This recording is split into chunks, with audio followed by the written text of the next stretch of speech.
presented by Gitanjali Films.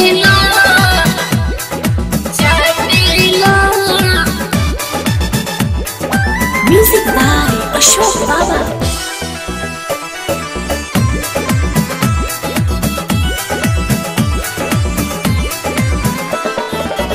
Mummy के हमारा market पिठा के मम्मी के हमारा मार्केट पिठा के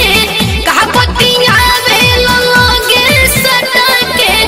दहिया से दहिया जाते लो आवे दो पापा मम्मी से बताई मौसी के गोलियां चाटे लो आवे दो पापा मम्मी से बताइबो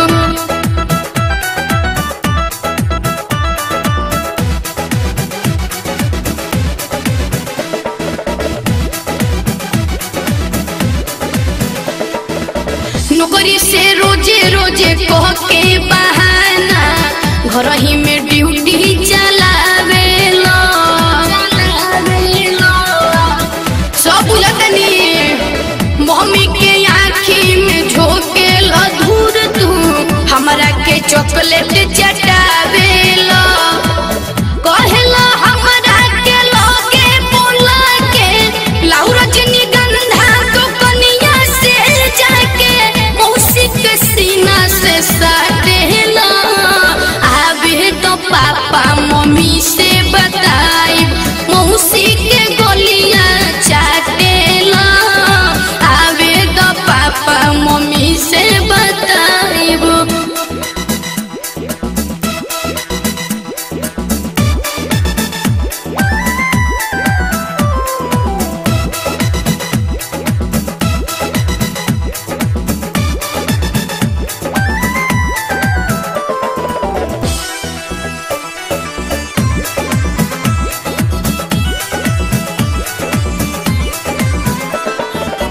काहे के माई मौसी के बोलोलस ओही में के ई हो बुझाले रे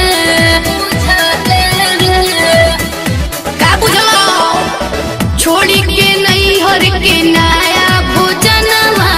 पापा को हमारा लुभाले रे देखे ले मम्मी के तो भाग्य शर्मा के मम्मी से ही तो रहेले बचा के ओ घरी हमारा के डांटे लो आवे दो पापा मम्मी से बताई वो मौसी के गोलियां काटे लो आवे दो पापा मम्मी से बताई वो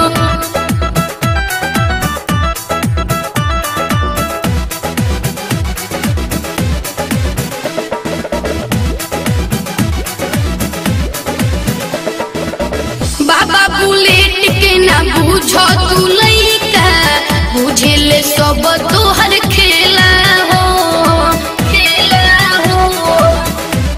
पापा हो जानतानी तोहरा खेला पसंद